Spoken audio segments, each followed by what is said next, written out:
Evening viewers, welcome to the Taillight Show. I sort of stuffed up on the last one, didn't I? And I said it was episode 14. Well, that wasn't episode 14, this is. I'm in the old 41 on the way down to Phillip Island.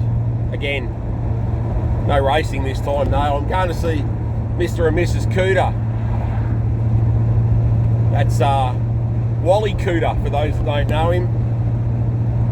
But when I say the word Wall or Wally, you'll probably know who I'm talking about. Yeah, I'm taking the 41 down there. We're going to do some work on it. I shouldn't say this thing's going really good because I'm going to jinx the hell out of it. But so far so good. For an 82-year-old car, she's not a bad old banger, this 41. One thing I did was, you can probably hear it there, folks. I'll give it a rev.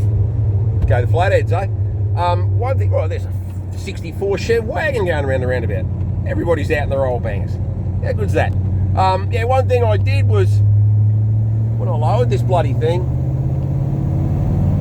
dodge these friggin' potholes.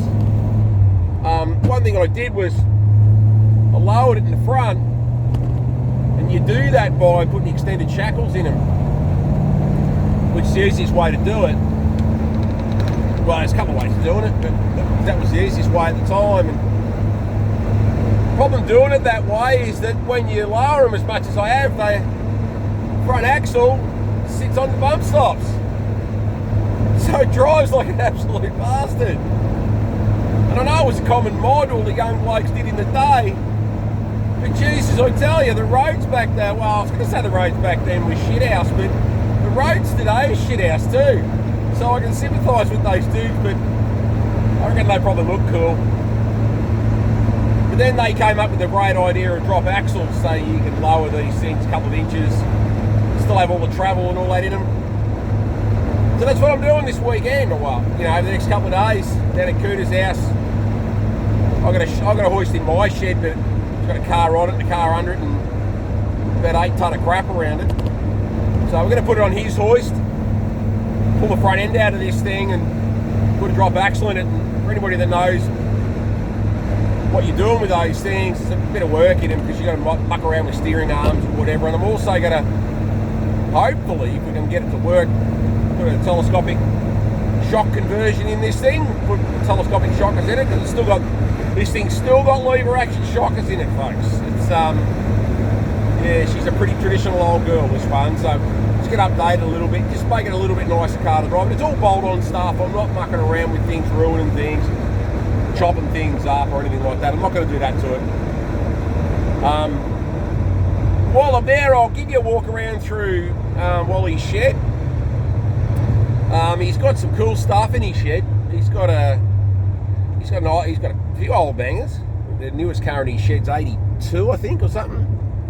But he's got some really cool stuff. He's got one thing in his shed that he's got is actually older than this thing, older than the 41. And that's got really cool family history behind it. And he's also got a car in there he's had since 1967. It was a very, very rare car back then.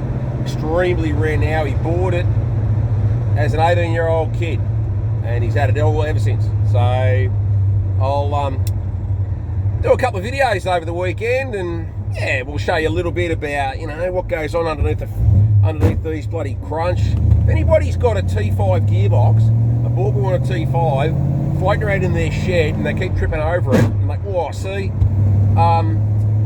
and they want to donate it to a good cause, especially if it's a T5 out of a E8 to EL Falcon, then let me know, because the 3-speed in this thing's fucked, and I've had about a gutful of it. And the thing to do is you get onto the guys at Early Times, shout out to Keith if you're watching, mate, and get a conversion to put a T5 Borg-Warner behind a flathead. So that's one of the other things we're going to do to this car too. We might even run you through that one, but it's all about the coin, isn't it? So, yeah. So stay tuned, folks. Hope you're all going good. Hope you're having a good day. It's a beautiful day here in Melbourne. It's actually Grand Prix Sunday, so I don't know, man. Wally might even sit back and have a beer and watch that for a little bit too. So, yeah. Enjoy what you're doing, folks. Live life. Stay up.